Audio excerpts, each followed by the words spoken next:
ಈ ಸಂದರ್ಭ ವಿಶೇಷ. ಯಾಕೆ ಅಂತ ಹೇಳಿದ್ರೆ, ಈ ಎಲ್ಲ ಸಾಧಕರ ಪರವಾಗಿ ಅವರವರ ಕ್ಷೇತ್ರಗಳಲ್ಲಿ ನಾವು ಕೆಲವರನ್ನು ಈ ಸಮಾರಂಭದಲ್ಲಿ ಅವರಿಗೆ ಅನಿಸಿದ್ದನ್ನು ಮಾತನಾಡೋದಕ್ಕೆ ಅಂತ ಕೇಳ್ಕೊಳ್ತಾ ಇದ್ದೀನಿ. ನಾನು ಮೊದಲಿಗೆ ರುದ್ರಪಟ್ನ ಸಹೋದರರಾದಂಥ ಪದ್ಮಶ್ರೀ ಪ್ರಶಸ್ತಿಯ ಗೌರವ ಪಡೆದಂಥ ವಿದ್ವಾನ್ RN ತ್ಯಾಗರಾಜನ್ ಸರ್, ನೀವು ಮೊದಲಿಗೆ ಮಾತನಾಡಬೇಕು ಅಂತ ನಾನು ಕೇಳ್ಕೊಳ್ತಾ ಇದ್ದೀನಿ ಸರ್. ನೀವು ಕೂತಲ್ಲೇ ಮಾತಾಡ್ಬೋದು sir. Yes sir, please sir. ಪ್ರೀತಿಯಿಂದ ಬರಮಾಡ್ಕೊಳ್ತಾ ಇದ್ದೀನಿ. ಖಂಡಿತ ಚಪ್ಪಾಳೆಗಳನ್ನು ನೀಡೋಣ.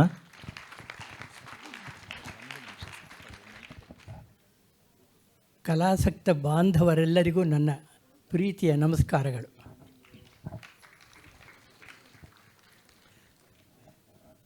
ಯಾವುದೇ ಕಲೆ ಆಗಲಿ ಅದನ್ನು ಮುಂದುವರಿಸಿ ಉತ್ತಮ ಕಲಾವಿದರಾಗಿ ಹೆಸರು ಪಡೆಯುವುದು ಅಷ್ಟು ಸುಲಭವಾದ ವಿಷಯ ಅಲ್ಲ. ಶ್ರದ್ಧೆ, ಏಕಾಗ್ರತೆ, ಧೈರ್ಯ, ಗುರುಭಕ್ತಿ, ಉತ್ತಮವಾದ ಶಾರೀರ ಇವೆಲ್ಲವೂ ಬಹಳ ಮುಖ್ಯವಾಗುತ್ತದೆ. ಇದರ ಜೊತೆಗೆ ಆಸಕ್ತಿಯಿಂದ ಕಲಿಯುವ ವಿದ್ಯಾರ್ಥಿಗಳು ಬಹಳ ಮುಖ್ಯ. ಇವೆಲ್ಲವನ್ನು ರೂಢಿಸಿಕೊಂಡು ನಾದಾಮೃತ ಕಲಾದೀಪ ಸಂಸ್ಥೆ ಇಂದು 15ನೇ ವರ್ಷದ ಸ್ವರಮಯೂರ ಕಾರ್ಯಕ್ರಮಗಳನ್ನು ನಿರೂಪಿಸಿದೆ.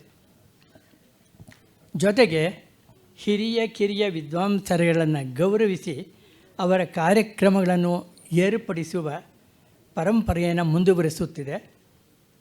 ಇದರ ರೂವಾರಿ ನಮ್ಮ ಬಾಂಧವರಾದ ಉತ್ಸಾಹಿ ತರುಣ ಶ್ರೀ MS ದೀಪಕ್.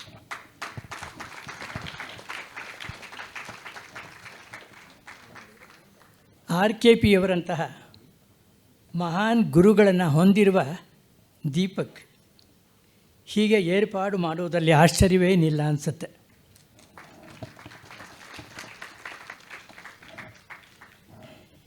ಇಂತಹ ಮಾರ್ಗದರ್ಶನದಲ್ಲೇ ಮುಂದುವರಿದು ನಾದ ಅಮೃತ ಕಲೆಯ ದೀಪ ಪ್ರಜ್ವಲಿಸಲಿ. ಭಗವಂತನು ಇದನ್ನು ನಿರ್ವಹಿಸಲು ದೀಪಕ್ಗೆ ಎಲ್ಲ ರೀತಿಯ ಅವಕಾಶಗಳನ್ನು ಮಾಡಿಕೊಳ್ಳಲಿ ಹಾಗೂ ತಮ್ಮೆಲ್ಲರ ಪ್ರೋತ್ಸಾಹ ನಿರಂತರವಾಗಿ ದೊರಕಲಿ ಅಂತ ನಾನು ಆಶಿಸುತ್ತೇನೆ.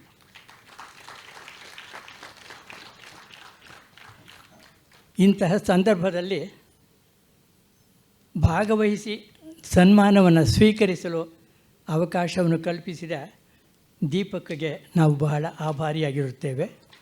ಮತ್ತು ಇಂದು ಸನ್ಮಾನವನ್ನು ಸ್ವೀಕರಿಸಿದ ಹಿರಿಯ ಕಿರಿಯ ಕಲಾವಿದರೆಲ್ಲರಿಗೂ ನನ್ನ ಅಭಿನಂದನೆಗಳನ್ನು ತಿಳಿಸಿ ನನ್ನ 2 ಮಾತುಗಳನ್ನು ಮುಗಿಸುತ್ತಿದ್ದೇನೆ.